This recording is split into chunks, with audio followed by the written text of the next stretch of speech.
اللہ کی جانب سے آ گیا ایک نور اور روشن کتاب۔ اعلیٰ حضرت اس پس منظر کو دیکھ کر ارشاد فرماتے ہیں صبح طیبہ میں ہوئی بڑھتا ہے بارہ نور کا، صبح طیبہ میں ہوئی بڑھتا ہے بارہ نور کا، صدقہ لینے نور کا آیا ہے تارا نور کا، صدقہ لینے نور کا آیا ہے تارا نور کا۔ آمنہ کے آنگن میں آج ستاروں کی جھرمٹ صدقہ لینے آ رہی ہے مصطفیٰ کا کہ نبی پیدا ہو گئے ہیں، اللہ صدقہ مصطفیٰ عطا کر دے، اے اللہ مصطفیٰ کا صدقہ عطا کر دے۔ مکہ والے صدقہ مصطفیٰ کو لے رہے ہیں، پورا زمانہ مصطفیٰ کا صدقہ فائدہ اٹھا رہا ہے۔ مصطفیٰ کے صدقے اللہ نے سب کو نعمت سے نوازا ہے۔ تو ہم اور آپ اس بات کو جانیں کہ اس زمانے میں کیا واقعہ تھا، کیا معاملہ تھا۔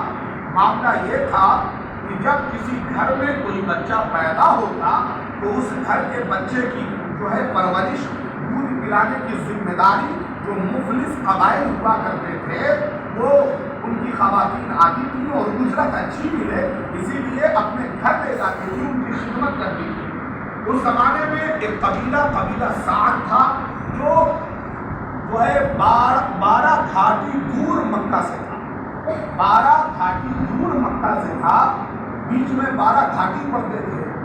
قبیلہ سعد کی چند خواتین نے فیصلہ کیا اور قبیلہ سعد بالکل جو ہے مفلسی کے عالم میں گزر رہا تھا، قحط پڑا ہوا تھا، غریب خواتین تھے، غریب لوگ وہاں کے تھے۔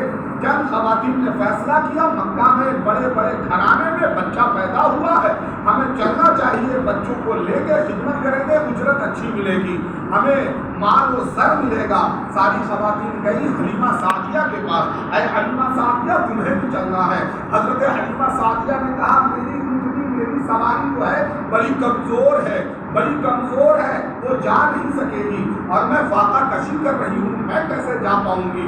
جب یہ بات سنا خواتین نے تو کہا کہ ایسا نہیں ہے، تمہیں چلنا ہوگا ورنہ ہم لوگ بھی نہیں جائیں گے، جانے کا پھر کوئی مقصد نہیں رہے گا۔ کہا کہ اچھا جب تم لوگ اتنی بزد ہو اور ہمیں جانے کو کہہ رہی ہو تو میں بھی چلوں گی۔ حلیمہ سعدیہ جا رہی ہیں، مورخین کتابوں میں لکھتے ہیں 7 جگہ کمزوری کے بنا گھرانوں سے بچوں کو اٹھا لیا۔ جب قبیلہ سعد کی حلیمہ سعدیہ پہنچی تو انہوں نے کہا سارے گھرانے سے تو بچے کو لے لیا گیا ہے، کوئی بچہ خالی نہیں ہے، آپ کے ساتھ آنے والی یہ خاتون نے کہا اے حلیمہ کوئی بچہ ملا تمہیں، کسی کی خدمت کا موقع ملا؟ کہا ہر جگہ تو بچہ خالی نہیں ہے، ہر جگہ تو بچوں کو لے لیا گیا ہے، میں کیا کروں، آنے کا کیا فائدہ ہوا؟ تو اس خاتون نے کہا کہ دیکھ رہی ہو یہ بڑا سا دروازہ ہے؟ کہا ہاں دیکھ رہی ہوں بڑا سا دروازہ ہے۔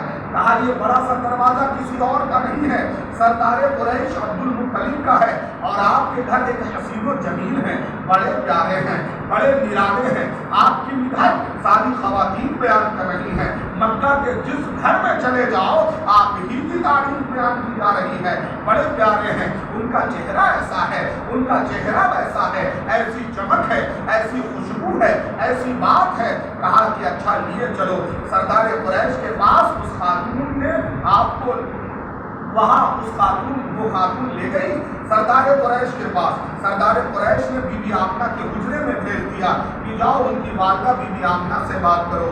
حضرت آمنہ کے پاس گئی، حلیمہ سعدیہ نے کہا میں قبیلہ سعد سے تعلق رکھتی ہوں، میں بڑی مفلسی کے عالم میں زندگی گزار رہی ہوں، میں غریب ہوں اور میرا مقصد یہ ہے کہ میں بچے کی خدمت کے لیے آئی ہوں تاکہ اجرت اچھی ملے اور مفلسی کے اس عالم سے، اس دور سے میں باہر نکل جاؤں۔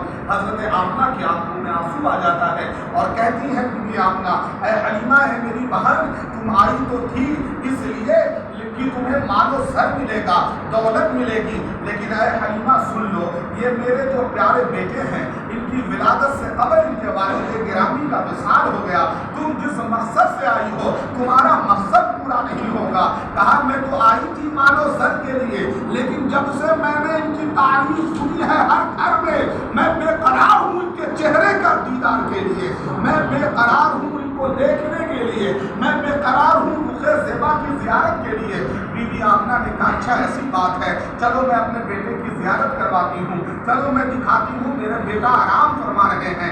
حضرت بی بی آمنہ حلیمہ سعدیہ کو لے جاتی ہیں۔ آج ہم اور آپ محسوس کرتے ہیں ہمارے گھروں کا بچہ اگر کوئی چھوٹا ہو اور سوتے ہوئے بچے کتنے پیارے ہوتے ہیں. حلیمہ سعدیہ جب آئی آپ کی زیارت کے لیے، آپ کے جسم اطہر پر حضرت بی بی آمنہ نے ایک چادر ڈال دیا تھا. جیسے ہی چادر ہٹایا، سوتا ہوا بچہ، اگر کوئی عام بچہ ہو وہ مسکرا دے تو کتنا حسین و جمیل لگتا ہے. یہ تو طٰہٰ یاسین ہے، یہ مزمل و مدثر ہے، جن کے چہرے کی قسم خود اللہ کھائے. وہ چہرے والا نبی ہے، وہ پیارا نبی ہے، امام الانبیاء ہے، مسکرا رہے ہیں. حلیمہ سعدیہ دیکھتی ہیں، کہتی ہے مجھ پر ایک حیرت طاری ہو گئی، ہیبت طاری ہو گئی. ان کے چہرے کو دیکھ کر میں روک نہ سکی اور میں نے فوراً محمد ابن عبداللہ کو اپنے ہاتھوں میں اٹھا لیا اور ان کو بڑا پیار کیا.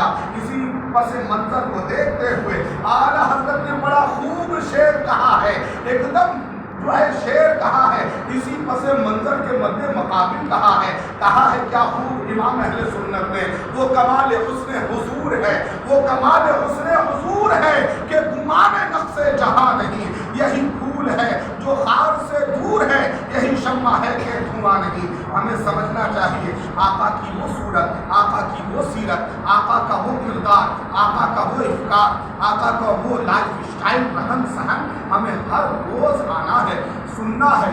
مختصر سے وقت میں آقا کی سیرت کو سن کر کے ہمیں اپنے ذہن میں رکھنا ہے اور اس بات کو سنتے ہوئے جائیں کہ اس بار کا یہ عالم ہے تو اس بار کا عالم کیا ہو.